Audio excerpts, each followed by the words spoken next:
I want to take a break from the regular nonsense to just be real with you guys. I'm speaking not as the internet name Draconis March, the elitist prick who rages at and rips apart bad anime, but as a 22-year-old college student who just happens to partake in Chinese cartoons. I want to take a break from the usual rage to talk about serious things. No profanity, no name calling, none of that stuff. Today, I'm going to tell you a very personal story and how anime played a part in it.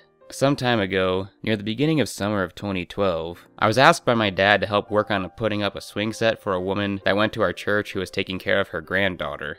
Yep, that's right, I go to church. I'm a Christian. I sure don't talk like it, and I know I shouldn't use bad words. It's just something I need to work on. Some Christian I am, right? This lady won her son's daughter from him in a custody battle because he was a worthless sack of garbage father. This little girl's name is Haley. In fact, just a couple of days ago, both of Haley's biological parents were arrested for running an active meth lab in their house, along with some other man. They had 4 other kids in the house with them 5 months to 4 years of age, who are now in the care of Child Protective Services. That's how much of a worthless piece of trash they are. If you could pray for those kids, and for Haley, and for her grandma, I couldn't thank you enough. Anyways, we'd be leaving bright and early at 8 a.m. Since I normally didn't go to bed until like 5 or 6 in the morning because of my job, I really didn't want to do it. I'd basically be a zombie. It's important to know how much of a selfish poop I used to be. Well, I still am, but not as much anymore. But then I thought about it, and I eventually decided to do it. Now what reason would I possibly have for that? Well, you'll find out in a bit. So I wake up at like 7 so I can get ready. So I'm on a whole, not even 4 hours of sleep, ready to put a swing set together. It doesn't really matter, since I figure I'll just be doing manual labor the whole day. Anyway, we get there, go around the side of the house with all of our stuff, and there's Haley and her grandma, or mama as she says it, already up and at 'em. Do note that I'd actually never met either of them before, in spite of going to this church for several years. We start setting up our stuff, and Haley comes over and just kneels down on the cement sidewalk to start watching us work. I was automatically like, aw, she's gonna be sitting there all day long looking forward to this thing getting finished. Now, her mama isn't exactly rolling in dough, so this swing set was kind of a huge deal for her. Her usual toys were just some plastic dinosaurs. So while my brother, dad, and I are getting all our stuff organized before beginning the actual work, I couldn't stop thinking about that as she just sat there and watched us. She had a bug catcher that she had obviously been using before we got there. A bug catcher and dinosaurs. I know, coolest 5-year-old girl ever, right? No dolls for her. And her mama told her multiple times that she had to stay away until we were finished, so she kept turning to it as though she were going to play with it reluctantly while we worked, but almost instantly turned back to watch us. I'm thinking, man, I should just go see what she's up to and maybe play with her. But for some reason, I was shy and couldn't figure out how I should do that. Stupid, right? I was scared of her immediately deciding she didn't like me or would be scared of me or whatever. Finally, I just say, screw it, and go over and kneel down next to her and ask what she's got in the bug catcher. She looks at me, kind of taken aback by the fact that I'm talking to her at first, and says, "Sluggies." Oh yeah? Are you flipping over stuff and finding them? Yeah. Can I see them? And from that point, as they say, everything was history. I literally spent 6 hours just playing with Haley while everyone else who showed up labored on the swing set. Yeah, I know, what a slacker. It was actually really easy, since she's kind of a tomboy, and likes a lot of the things that I loved doing as a kid. It was a major nostalgia trip at the same time as it was just a great life experience. Walking around the house, flipping over rocks, collecting bugs and slugs in that little plastic box. It still brings a smile to my face every time I remember how she said things like, "Sluggies," and "This one's fat, so he's probably a daddy sluggy," and "Snaky." We also played catch with a frisbee, I gave her piggyback rides, and I just carry her around as she'd point and give me directions. That way. By the end of the day, she had told her mama that she liked me more than the other guys working on the swing set. And mind you, they were all people from the church that she went to, and had known them all for a while, much longer than me, anyway. And she was sad when I needed to sit down to rest. She had 10 times more energy than I did. I ended up super exhausted, and needed a hardcore nap before I went to work later in the afternoon. But man, That one day was one of the fondest memories I've ever acquired. I had never known just entertaining a kid took so much out of you, so I instantly gained empathy for everyone who's ever taken care of a kid or raised a child ever. You're probably thinking, what does this have to do with anime? Patience. I'll get there soon enough. So as I was leaving, Haley came out to my car with me to say goodbye. Before I left, I promised I'd see her at church the next morning. Now see, this was near the beginning of summer, and I hadn't been going to church nearly as often as I used to, so this was kind of a big deal. So I show up at church, right? In all my sleep-deprived glory. She's in children's church, so the only time I'll see her is immediately after. Church ends, and I'm kind of messing around, talking to some people, waiting for several minutes, and she still hasn't gotten out of children's church yet. I'm really tired and really want to take a nap before work. I'm not in the most patient of moods. So like the idiot I am, I figure, well, she probably forgot about me anyway, so it'll be fine if she doesn't see me today. She's just a 5-year-old kid anyway. At least, that's what I told myself. So I leave. No sooner did I get home than my dad calls me and says, I've got a really disappointed little girl here who wants to see her friend. I can hear sniffling in the background and everything. Man, do I feel like a jerk. I immediately get back in my car and drive back to church. As soon as I walk through the front door, her mama puts her down and she runs up to me with the biggest grin I'd ever seen. I pick her up and she just clings to me like a baby sloth, still sniffling.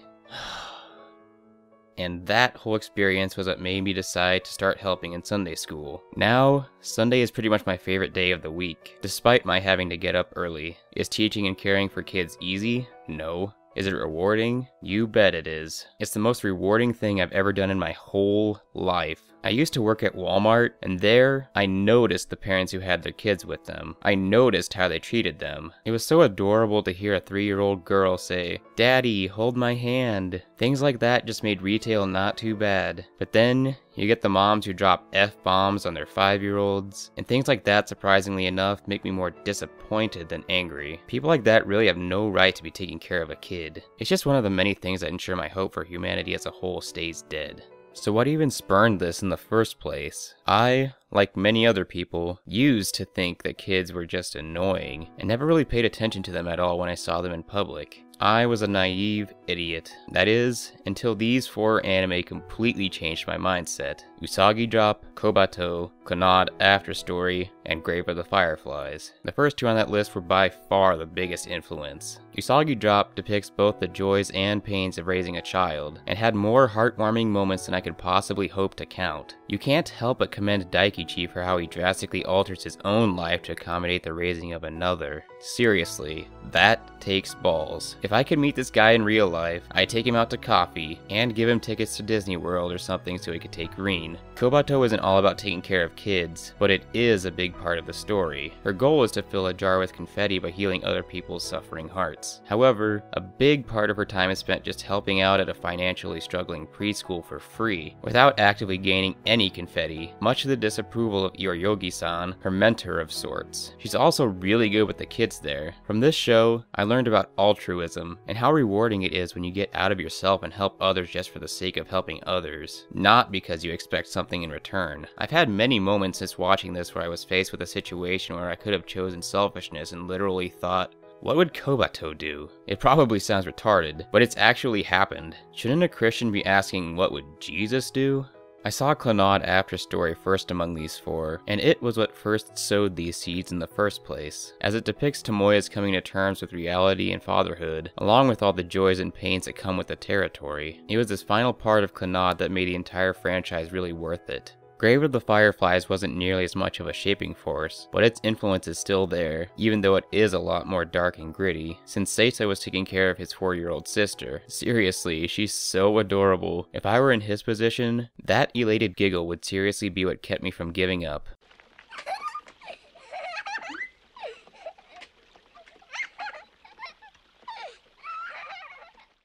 It would be what kept me going. Oh, Setsuko. Maybe now you can understand why I get so upset about lolis, the sexualization and objectification of little girls in anime and manga. I've always thought pedophilia was pretty much the most disgusting thing in the world, but now that I have a personal stake in the matter, it's, well, personal. Like I ranted on in the first video I ever made, lolis are still depictions of little girls, and regardless of the fact that they aren't real, they're nevertheless treated as such by lolicons. I ask any lolicons out there to seriously consider the implications that come with that fetish. I think that deep down, most lolicons know those desires are extremely unhealthy, but take refuge in the fact that there are others like them. I simply want you to pause for a moment to seriously think about it. Did you know that there are people who actually come on my videos and tell me that pedophilia is okay? Not just in anime, but real life? Here, just check out some of these comments.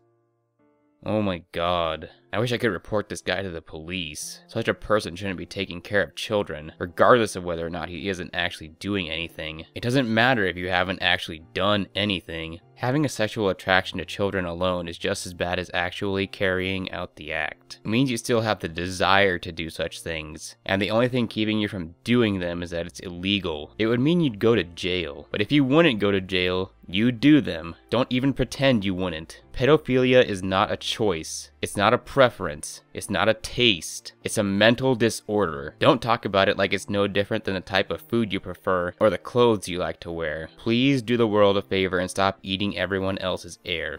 I currently take care of around 6 girls, along with some boys, at Sunday school, depending on the week, mostly 4 and 5-year-olds. And if someone even tried to do something to any of them, I would probably kill them. I simply don't think I could restrain myself, and I probably wouldn't even feel bad about it either. I really wouldn't mind going to prison for removing a child molester from society, as long as it meant the kids didn't have to be subjected to that. I treat them like they're my own. I can't tell you how many times I've heard the excuse, "It's okay because they're not real," and then you see people post absolutely disgusting things on anime discussion websites. Like this. Listen to this one. Anyone seen Boku wa Tomodachi ga Sukanai? Well, if you haven't, the main character has this loli Imoto, and in one scene, she comes out of the bath completely naked, and they go so far as to show her nipples, uncensored as she glomps the dude. And then, someone posted a screenshot of that and said, "I just want to rub her nipples." Shh! Oh my god! Can I please unread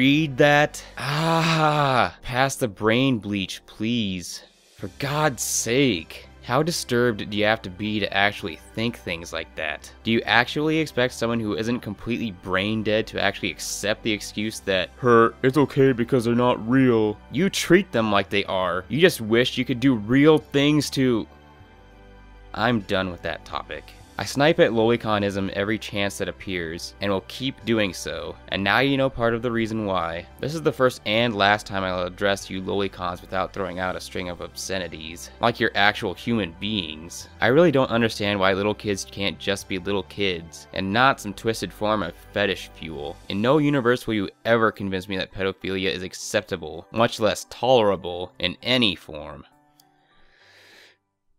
Back to the original topic. The effect anime has had is so profound and far-reaching that I almost switched my major to teaching because of it. I entered college as a freshman in chemical engineering. I kept my head above water for 2 years before I finally decided it wasn't for me, and I switched to computer science. Some way toward the end of the first year of that was when I seriously thought about teaching and thought, I don't dislike where I'm going now, but teaching, that would be something I'd love to do. But when I considered all the factors, it simply wouldn't work. I have diabetes, which costs quite a lot to properly take care of even with good insurance. And considering teachers are abysmally underpaid, and the fact that I do plan on having kids someday, and that I would want to be able to support them as well as possible, as well as be able to send them to college, computer science would have been much better. I really don't care about having money to buy myself cool things, and I definitely care more about having a job I'm happy doing, but I really want to be able to solidly support children when the time comes. In addition to this, I was already 3 years into school, and to switch to teaching, I'd basically have to start all over, since most of the credits I had already taken wouldn't count. And I was already getting sick of school. All things considered, teaching simply wasn't an option. If I wasn't in school and was financially capable, I would seriously adopt Haley. I'm just not in any position to. She's pretty happy with her mama anyways. She may be reluctant to follow instructions and stuff, but then every kid is like that sometimes. But she's super sweet and happy and just a joy to be around. I guess that's what it feels like to be a grandparent. I'm thinking that maybe, once I'm free from college and have a stable job, I'll adopt a girl from an orphanage. Who knows? I can only aspire to be as awesome as Daikichi. Anime isn't just a form of brainless entertainment, contrary to the excuse that a huge number of anime fans like to repeat to justify what they like to watch. There's true and genuine art out there. Powerful and compelling stories about characters you can really care and feel for. You just have to find it among the piles of other trash it's buried beneath. Anime can definitely teach you things, but it's ultimately meaningless if it doesn't cause actual change in your mindset or behavior. You can easily pick out someone who's immature when their only opinion of kids is that they're annoying. I was like that too, but these anime helped me learn how wrong I was. They helped me grow up and changed me for the better. It's just a shame that so many titles choose to take the cheap and easy road of fan service and pandering and sacrifice quality for easy money. It's because of my experiences with moving, compelling, well-written anime that I hold it to such high standards. The medium's potential is truly infinite. It's obvious that it can achieve great things when it decides to actually try and not take the easy way out. Anyways, there's my story. Pretty personal, but I hope you at least got something out of it. Maybe you'll even look at anime differently now too. Until next time.